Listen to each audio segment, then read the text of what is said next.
नमस्कार। मैं शेखर अधिकारी और अभी अपने विद्यालय में बैठा हूँ और मध्यांतर चल रहा है, तो सोचा क्यों ना इसका कुछ फ़ायदा उठाया जाए। तो इसी क्रम में चूँकि बच्चों के एग्ज़ाम भी आने वाले हैं, बोर्ड की परीक्षाएं चल रही हैं और बच्चे तनाव में आ चुके हैं, तो मैंने सोचा क्यों ना मनोवैज्ञानिक प्रधानाचार्य महोदय श्री मनोहर गुरवानी जी से उनसे समय लेकर इस समय का भी सदुपयोग किया जाए और पूछा जाए कि सर, ये जो तनाव की स्थिति बनती है बच्चों में बोर्ड परीक्षाओं के दौरान, इससे वे बच्चे मुक्ति कैसे पा सकते हैं। तो ऐसा कुछ सोचा और लगा कि सर का भी समय लिया जाएगा और मध्यांतर है, इसलिए सर ने अपने अन्य कार्य छोड़ के यहाँ पर इस प्रश्न का उत्तर देना उचित समझा। आइए सर से जानते हैं। सर नमस्कार। नमस्कार।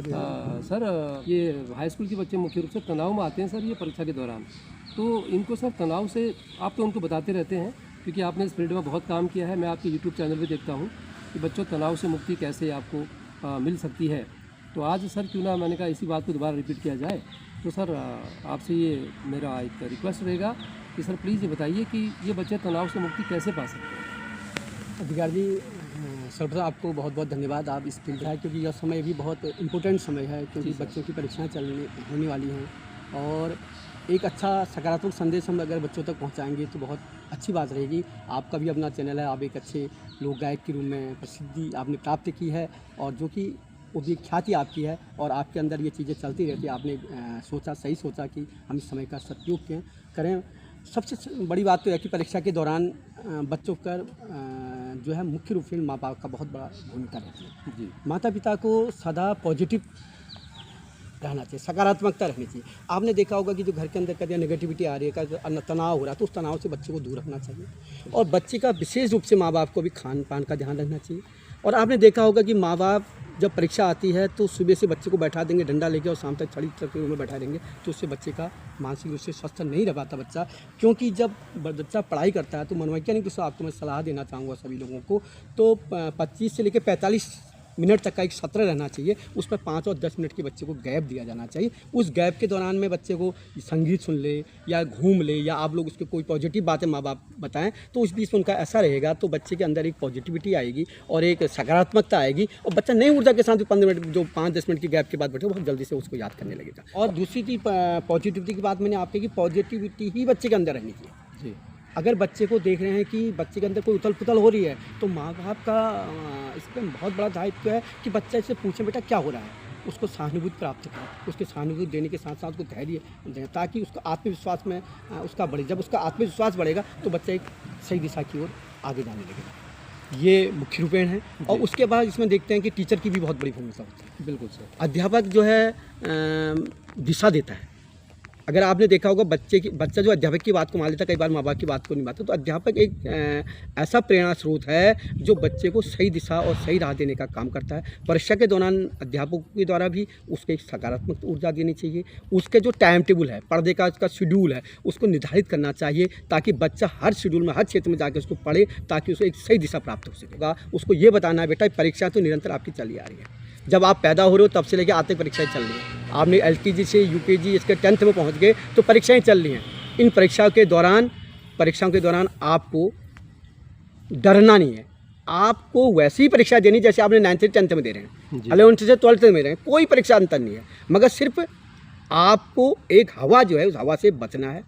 उस हवा से बचाने के लिए बच्चे को सदा प्रेरित करने का काम अध्यापकों द्वारा भी किया जाना है और बच्चे को भी यह ध्यान रखना है अगर उसके अंदर कोई चीज़ बातें आ रही हैं तो इसके लिए उसको अपने अंदर न दबाए, वो अपने माँ बाप के साथ शेयर करे, अध्यापक के साथ करे और माँ बाप अध्यापक दोनों सहानुभूतिपूर्वक उसके प्रश्नों का उत्तर दें ताकि बच्चे को एक सही दिशा मिल पड़े और बच्चा तनाव से मुक्त रह सके। अगर बच्चा तनाव से मुक्त रहेगा तो अवश्य में बच्चा अच्छे नंबर प्राप्त करेगा। आपने कहा अगर मस्तिष्क स्वस्थ है, मानसिक रूप से अगर स्वस्थ हैं तो सही चीज़ आएंगी। शरीर स्वस्थ होना चाहिए, मानसिक रूप से स्वस्थ होना चाहिए, तो अगर अच्छे नंबर लाने के लिए बच्चा खुद ही तैयार हो जाएगा और उसको कहीं कोई बताने की जाएगा। उसको दबाव नहीं होना चाहिए। अगर दबाव आपने कर दिया, माँ बाप ने दबाव कर दिया कि आपने भैया 95% नंबर आना, ये संभव नहीं। तो बच्चा एक प्रेशर में रहता है। बच्चे को प्रेशर नहीं दिया जाना चाहिए। उससे कहना चाहिए बेटा आप पढ़ाई करो और मेहनत करो, नंबर आपके हाथ में नहीं है, परीक्षा है, दूसरी की इच्छा है, मगर आपको ज्ञान होना चाहिए। आपका ज्ञान आपके जीवन में काम आएगा, ऐसे करके बच्चे को प्रेरित करने का काम करना चाहिए। परीक्षा की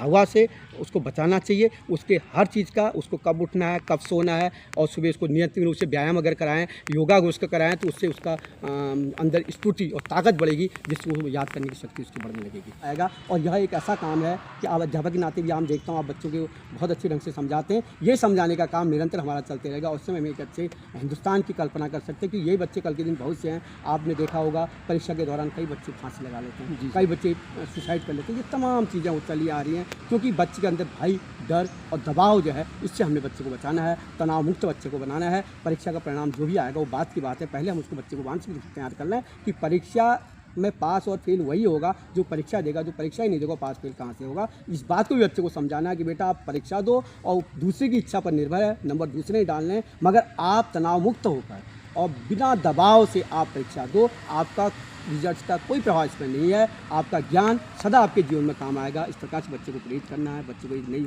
ऊर्जा प्रदान करनी है, ताकि बच्चा एक सफल नागरिक बनते हुए अच्छे नंबरों से अपनी बोर्ड परीक्षा को उत्तीर्ण कर सके। बहुत सुंदर सर। एक अंतिम प्रश्न और जानना चाहूँगा सर, क्या मनोविज्ञान का सर बच्चों के भोजन से भी कोई संबंध है सर इस दौरान? बिल्कुल सर, खान पान में जैसे आपको इस बीच बच्चे को ऐसा सुपाच्य खाना दिया जाना चाहिए जी। अब ये नहीं कि आपने, मैं कहता हूँ तेली जो खाना है उसको कम से कम यूज करें, बच्चे को ना दें, और बच्चे को सामान्य खाना खिलाएं और उसके पौष्टिकता का ध्यान करें और उसको पौष्टिक चीज़ों को खिलाएं। बीच में आप मैंने कहा 15 मिनट, आप मैं कहना मैंने आपको शुरू में भी बताया कि सत्र निश्चित हो 25 से 45 मिनट। जी सर। उसके बीच में उसको बच्चे को ब्रेक मिले, उस बजे के बीच में कभी बात है, कभी मम्मी उसकी चाय ले जा रही हैं तो कभी उसके साथ बिस्कुट ले जा रही हैं, कभी उसके साथ उसको बादाम खिला दे रही हैं, कभी काजू खिला दे रही हैं, कभी अन्य पौष्टिक चीज़ें खिला दे रही हैं, और ज़्यादा मात्रा में नहीं, संतुलित आहार बच्चों को कराएं, सुपाच्य आहार कराएं, ये बहुत आवश्यक है। अगर उसके बिना अगर भोजन सही नहीं मिलेगा तो बच्चे के अंदर उथल पुथल मचेगी, और बच्चे को सकारात्मकता बनाने के लिए सुपाच्य भोजन कराना बहुत आवश्यक है। थैंक यू सर, क्योंकि बहुत हमारे लिए भी बड़े लाभकारी हैं, और मैं आपका बहुत बहुत सर दिल से आभार व्यक्त करता हूं सर कि आपने ये इतना बिजी शेड्यूल होने के बाद भी आपने समय निकाला। Thank you sir. धन्यवाद।